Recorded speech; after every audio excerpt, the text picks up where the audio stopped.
Meskipun Athena tidak mengambil nyawa Qin Yichen kali ini, dia juga melemparkan Qin Yichen dengan cukup keras. Bahkan tubuh dewa tidak tahan dengan siksaan intensitas tinggi dari Athena. Selama 7 hari, tidak ada satu momen pun istirahat, dan seluruh proses berjalan dengan intensitas tertinggi. Belum lagi Qin Yichen, bahkan supervisor ini dimengenakan biaya. Athena kelelahan. Sekarang Qin Yichen dilempar seperti ini. Kemarahan di hati Athena akhirnya mereda, dan dia memelototi Qin Yichen lagi, lalu duduk di samping Qin Yichen. Bersandar di sisi Qin Yichen, dia mengambil napas ringan, dan akhirnya semburan kesusahan menghantamnya. Rao adalah tubuh dewa, dan setelah lemparan yang begitu lama, dia sangat lelah. Dalam proses menyiksa Qin Yichen, Athena juga menghabiskan energinya. Dia ingin bisa menyiksa Qin Yichen, tetapi tidak membahayakan Qin Yichen, dan bahkan mempertimbangkan bagaimana membuat Qin Yichen merasakan sedikit tekanan. Tetapi tidak. Ini sangat besar. Anda dapat melakukannya dengan sedikit usaha. Skala ini perlu dikontrol. Untuk menyiksa Qin Yichen, Athena juga bekerja keras untuk mengontrol skala.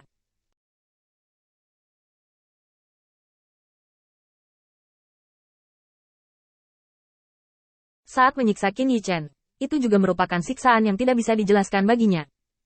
Bersandar di dinding, mau tak mau aku merasa mengantuk. Athena memejamkan matanya dan hanya ingin beristirahat sebentar, tetapi dia tertidur ketika dia menutup matanya. Angin malam yang tenang bertiup, membawa sedikit kesejukan. Qin Yichen tiba-tiba membuka matanya, dan ada kehangatan yang tak dapat dijelaskan di tubuhnya. Qin Yichen secara tidak sengaja melirik Athena, yang menekannya. Orang ini tidak tidur sama sekali. Saling melingkar di sekitar dirinya seperti gurita. Bagaimana Qin Yichen bisa berdiri dalam jarak yang begitu dekat?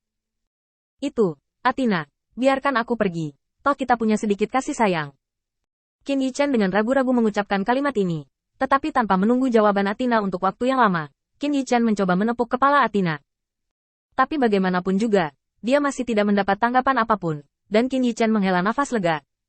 Kalau saja aku bisa tidur seperti ini sepanjang waktu. Setelah menghela nafas pendek, Qin Yichen menggosok kepalanya yang mengantuk dan bertanya kepada orang-orang di kuil penguasa cahaya.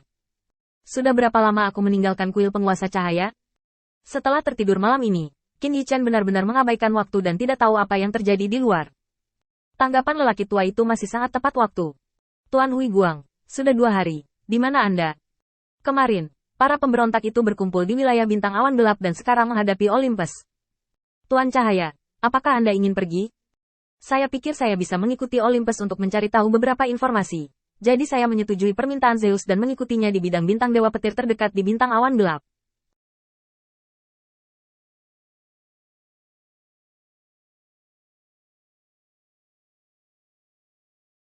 Apakah Anda ingin datang? Qin Yichen tertegun sejenak. Tidak, sudah berapa lama? Mengapa kamu menyerang lagi?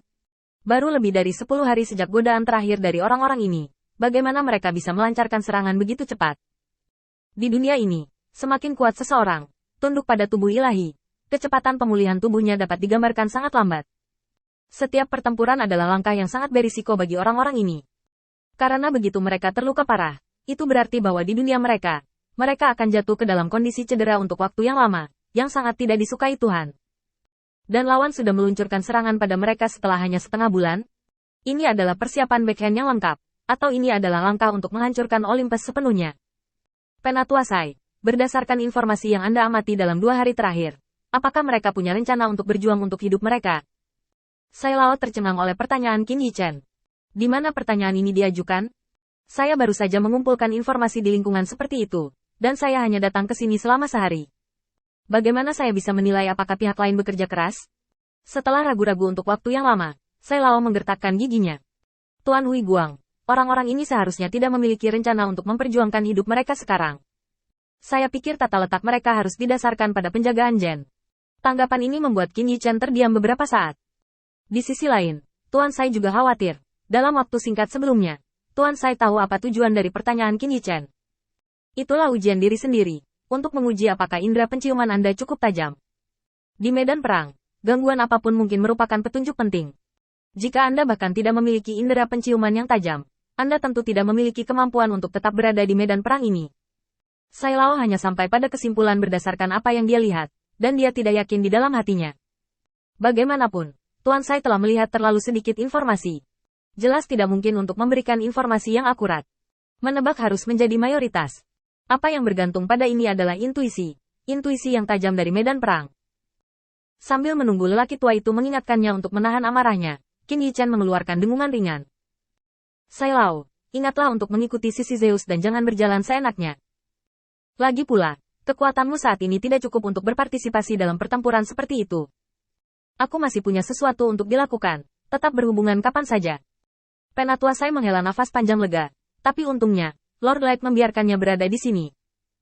Zeus di samping memandang Sai Lao. Apa yang dikatakan penguasa cahaya? Sai Lao memberi hormat kepada Zeus. Kembalilah ke Lord Zeus. Lord of Light telah mengizinkan bawahannya untuk mengikuti. Zeus tertawa dan mengangkat tangannya. Saya tahu bahwa Feng tidak akan membiarkan pembunuh penting Anda bersembunyi di sini. Anda dapat tinggal di sini dengan tenang, dan Anda tidak perlu khawatir tentang keselamatan Anda. Saya telah mengatur 5 ksatria Templar untuk Anda. Anda dapat yakin. Tua tulang patah di sini. Tidak bisa membiarkan Anda terluka sedikit pun. Apollo, Dewa Cahaya di samping, menggertakkan giginya dan ingin mengatakan sesuatu, tetapi dia akhirnya menahan diri.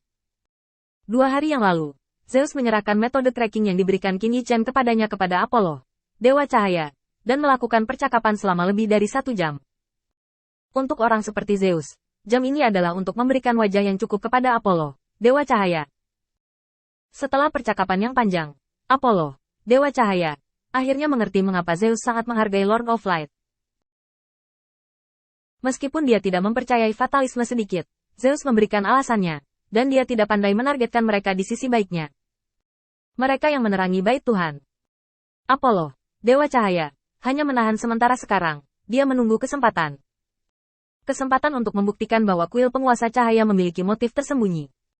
Selain Apollo, Dewa Cahaya, yang datang bersama Zeus hari ini, ada juga Hebe, Dewi Pemuda. Keduanya adalah kroni Zeus. Sai Lao dapat berdiri di sini saat ini, yang telah membawa banyak menghadap ke penguasa cahaya.